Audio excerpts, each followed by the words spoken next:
Yeah, so that was Programs by Mac Miller. That was a single that he dropped right before Swimming, right? Yeah. That was like probably a week before.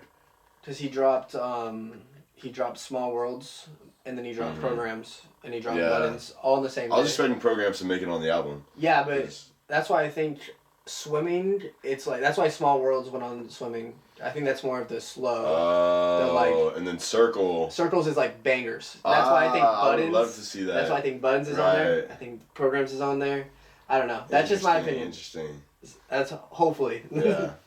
You want to talk for a second about what you think, like what Mac means to you? Like, I just feel like Mac Miller to me, especially Swimming and Divine Feminine, but Swimming, it was really just about accepting when you're not 100%. Exactly. You know, just realizing that life isn't perfect and that you're never really going to be your complete self, and like you're never going to be at 100%, and realizing like life is hard, and you know sometimes you're just fucked up, like you're down on your luck and all that, but he like accepts it on a lot of tracks. He's and he sort of provides hope. And if you don't know this about Swimming, the whole idea of the album is that he felt like he was drowning when, in my assumption, when he broke up with Ariana, like he really felt like he was drowning and his life was spiraling. The DUI too. He had a DUI car crash where he crashed his car into a light pole, and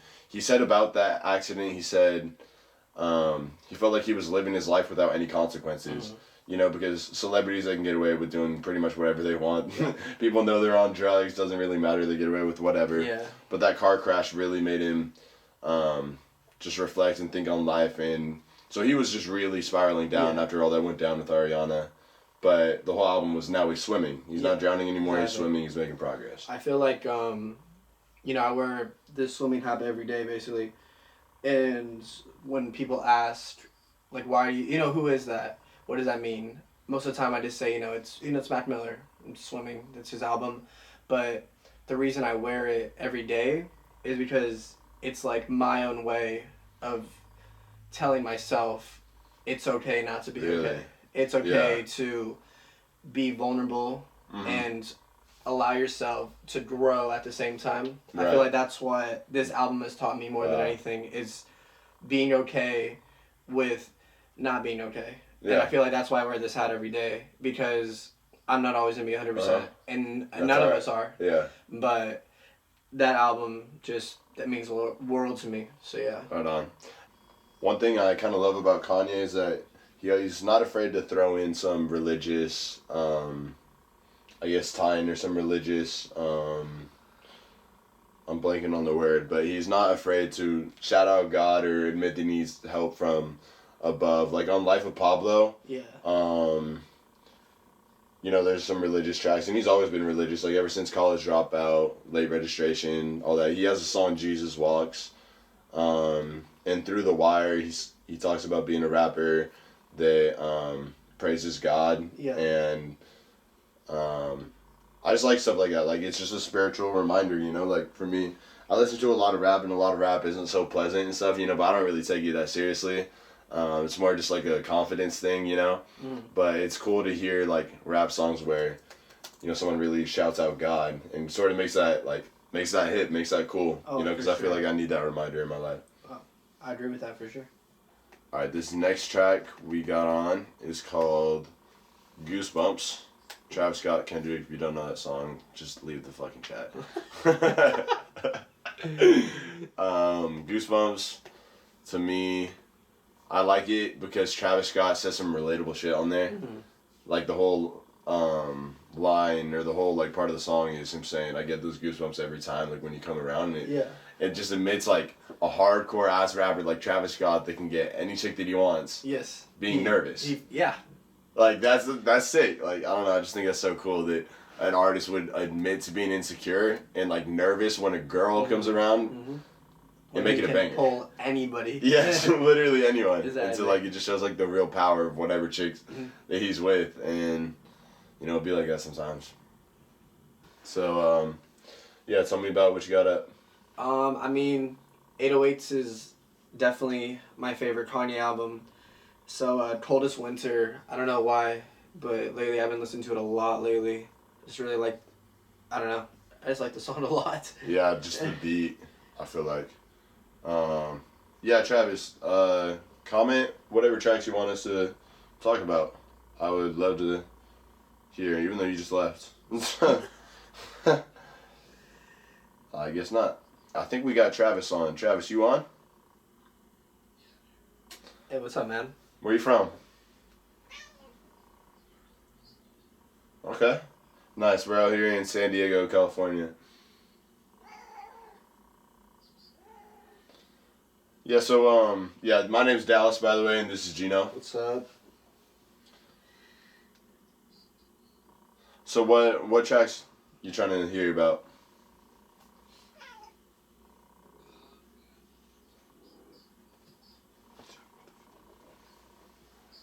Okay. You got them up on, so they're your songs. Okay. Yeah, You got 'em up on you Spotify? on Spotify? All right, bet. Yeah, let's look them up and we'll add them up to the queue, and then we'll listen and we'll give you some feedback. What are they? Is it under Travis Michael? All right.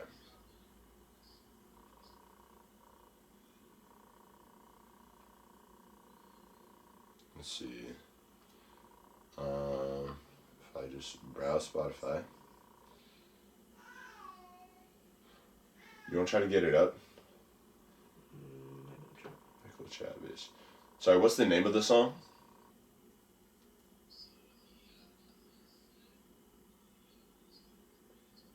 Alright, Gilbert. Alright, cool.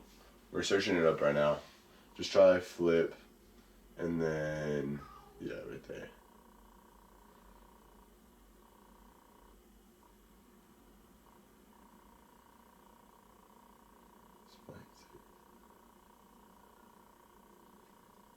Gilbert Arenas. I wish there was a way to like. Can you suggest the song? Yeah, I'm pretty sure you can suggest the song in the comments. Oh, okay, cool. Yeah, my bad. I wasn't on the message screen. There we go. Let's I'm pretty sure. Let me check my queue.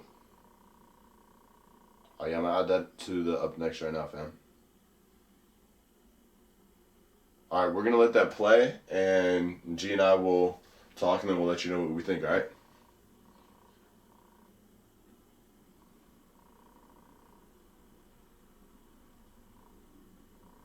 I'm pretty sure this is supposed to be. Do you hear it? No, let me try it. Hold on. It'll... Do you play it? Are you playing it? Yeah, I just started on mine. Ooh!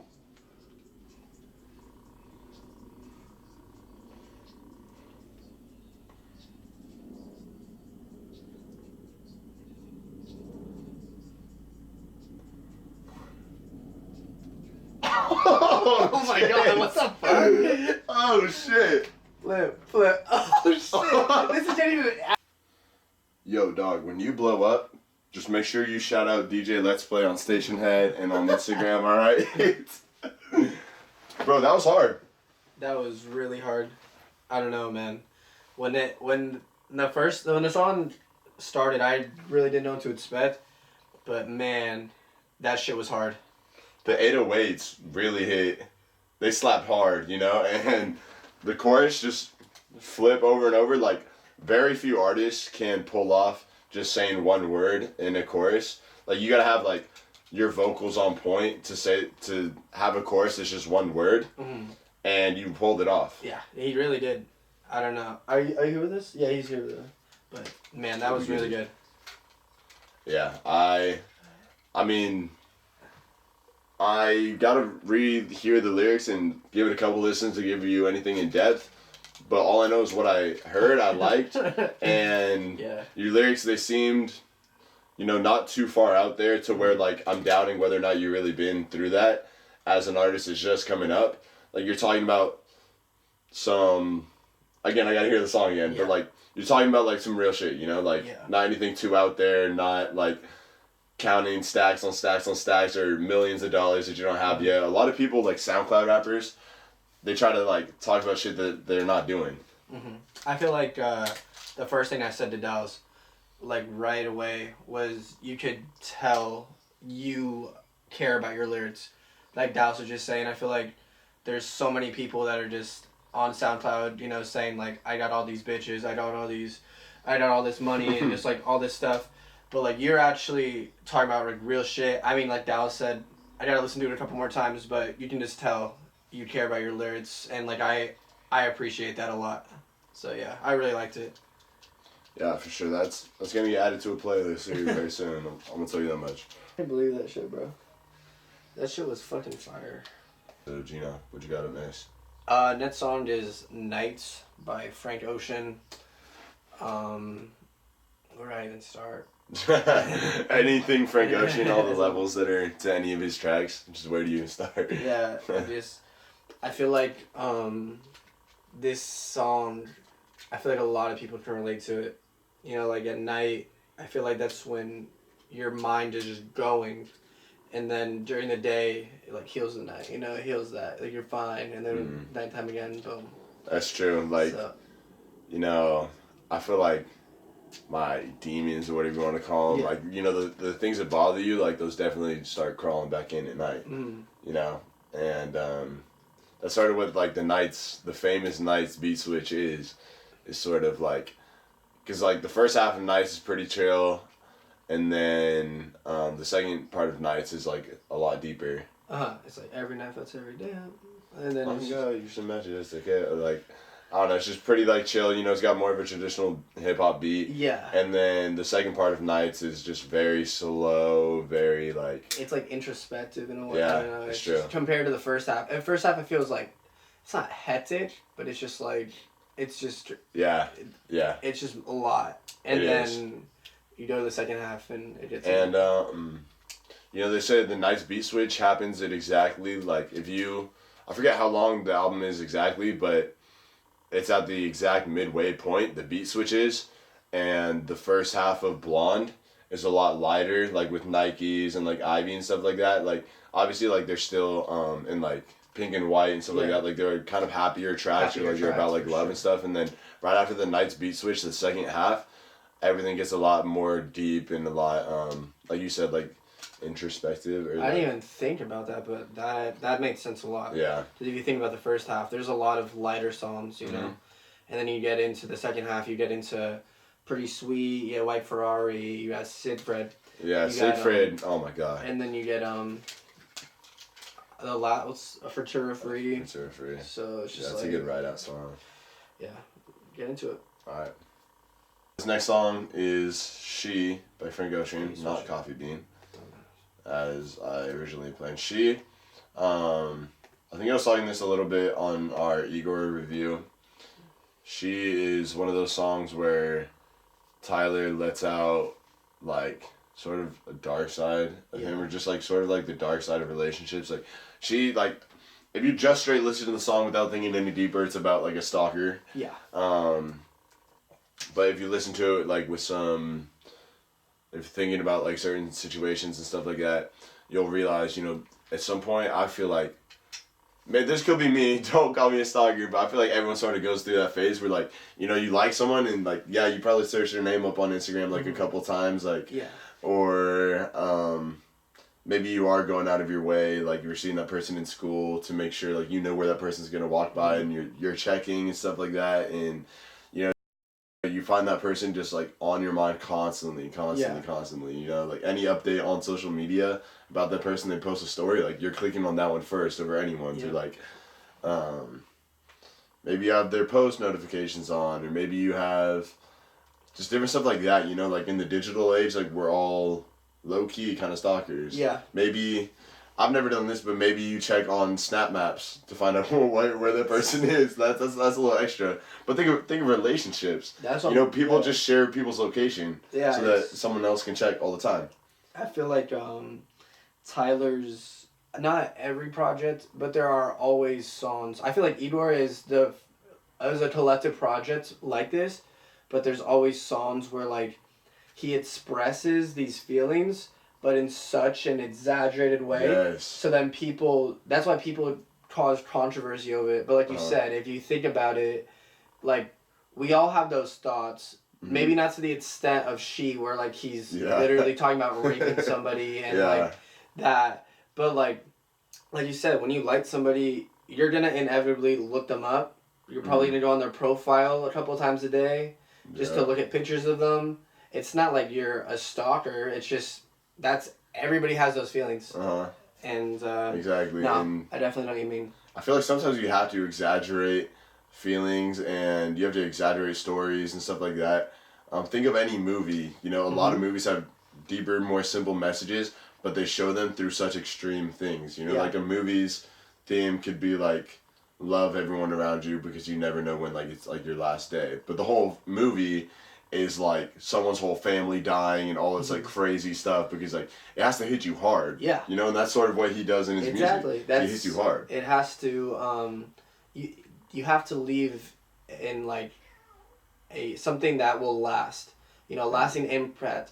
And that's why I feel like, I mean, if you even not like that, it's like in like romantic comedies, like there's always some. I just watched the one with Seth Rogen called Long Shot. Okay. It's like the whole movie. You know that this girl is more attractive than Seth Rogen, and like he has nowhere chance. You know, he doesn't have a chance because she is literally the Secretary of State, and he's like a nobody. So like I feel like when it's like exaggerated like that, it has a lasting impact on the audience, and that makes you root for that person even more. So right, exactly. And so that's exactly what Tyler is doing on She with Frank Ocean, aka the God. Nobody's been listening, so I'm not really doing much. But that was She by Frank Ocean. Up next we got ASAP Forever by A$AP Rocky. I feel like I thought this before ASAP even said it, because he said it when he like finally released Testing and everything. But ASAP Forever was obviously the single, and he released it a while before. And when I first heard that, I was like, "Yo, this is like the ASAP chant song. This is like I'm an ASAP. Like this is this shit is forever." That's like, true. That's like true. It's literally it's like getting jumped into a gang. Exactly. It's like the theme song. It represents him. His image. It represents brand, everything. ASAP Forever. And I thought about that. I'm just like, that's literally like his chant song. Like, you know, I put ASAP on my side. Like that's literally his chant song. And then he said that too. Like, I don't know. I just thought that was cool. No, that's very true. That's very true. And even like the sound, not even so much like the lyrics, just the sound. Like it's classic ASAP. It's progressive. It's got beat changes in it. It's got you think that at the end, you think that's Lana Del Rey? Oh, it is, yeah, for sure. It is? It has to be. Right. It has to be. And that's not Lana Del Rey, I don't know who it is. But yeah, just classic ASAP song. Starts with just something you can completely just nod your head to. Just he's going in and then develops into something completely trippy but beautiful. Like this is like one of the most beautiful ASAP songs I feel like I've heard.